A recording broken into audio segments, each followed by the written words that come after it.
Assalamualaikum warahmatullahi wabarakatuh. Halo anak-anak, apa kabar kalian hari ini? Semoga kabar kalian baik-baik saja dan selalu sehat bersama keluarga di rumah.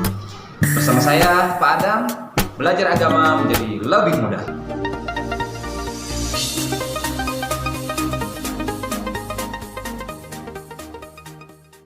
Baik anak-anak, kita lanjutkan lagi pelajaran pendidikan agama Islam kelas 5. Materinya sama seperti yang kemarin, yaitu pelajaran kelima, Rasulullah idolaku.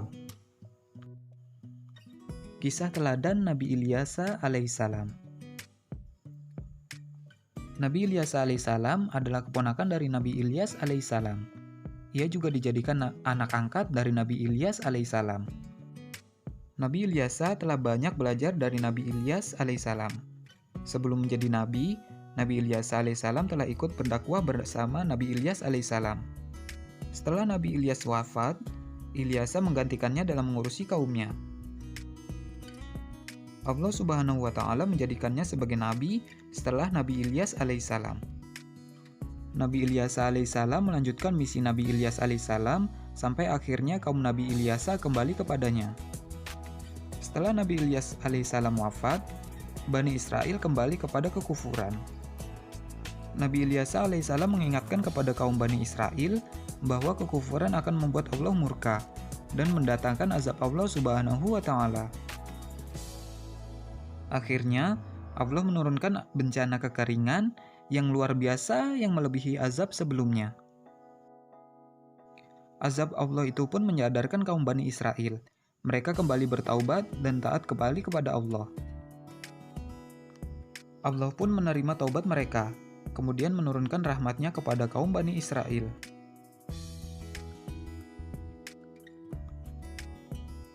Kisah teladan Nabi Muhammad SAW. Nabi Muhammad SAW adalah nabi terakhir dari 25 nabi dan rasul, dan tidak ada nabi ataupun rasul sesudahnya. Nabi Muhammad SAW lahir di kota Makkah Al-Mukarramah pada hari Senin, tanggal 12 Rabiul Awal bertepatan dengan tahun gajah atau 20 April 571 Masehi. Nabi Muhammad SAW lahir sudah dalam keadaan yatim. Abdullah ayahnya telah lebih dahulu wafat, sedangkan Nabi Muhammad SAW waktu itu masih dalam kandungan ibunya, kira-kira masih berusia 2 bulan. Abdullah bin Abdul Muthalib sebagai ayah tidak meninggalkan harta benda yang banyak yang akan diwarisi putranya. Abdullah hanya meninggalkan beberapa ekor unta saja. Ibu Nabi Muhammad bernama Aminah binti Wahab dari kalangan Quraisy, yang terpandang mulia di masa itu. Nabi Muhammad SAW pada masa bayi diasuh oleh Halimah. Setelah usia lebih kurang 2 tahun, Halimah menyerahkan kembali Muhammad kepada Aminah. Pada masa kanak-kanak, Muhammad kecil selalu diajak pamannya Abu Thalib mengembala kambing. Ia senang dengan pekerjaannya dan sayang pada hewan. Karena itu, paman Muhammad sering menyebutnya si cerdas yang lincah dan baik. Pada usia muda, Nabi Muhammad SAW terkenal tabah, sabar, bertanggung jawab, pekerja keras, dan sangat jujur, sehingga ia diberi julukan Al-Amin, artinya terpercaya. Pekerjaan yang digelutinya saat itu adalah berdagang ke negeri Syam. Ia membawa berbagai jenis dagangan milik saudagar kaya bernama Khadijah. Karena kejujuran Muhammad, Khadijah jatuh cinta kepadanya. Khadijah akhirnya menjadi istri Nabi Muhammad SAW. Pada usia 40 tahun, beliau diangkat menjadi rasul, berdakwah mengajak umat manusia menyembah Allah Subhanahu wa Ta'ala dan meninggalkan kemusyrikan, yaitu penyembahan terhadap berhala.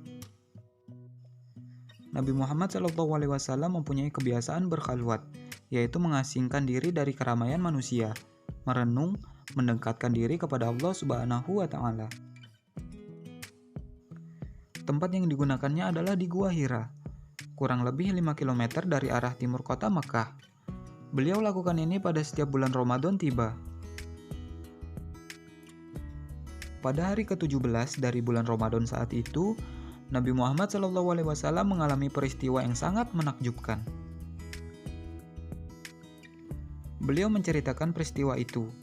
Di saat aku sedang tidur, datanglah malaikat Jibril menghampiriku seraya berkata, "Bacalah." Aku tidak dapat membaca, jawabku. Malaikat lalu memelukku hingga aku merasa bahwa kematian sedang menghampiriku. Ia melepaskan diriku lalu berkata lagi, "Bacalah." "Aku tidak dapat membaca," jawabku. Ia kembali memelukku lagi hingga aku merasa kematianku tiba. Kemudian ia melepaskan diriku sambil berkata,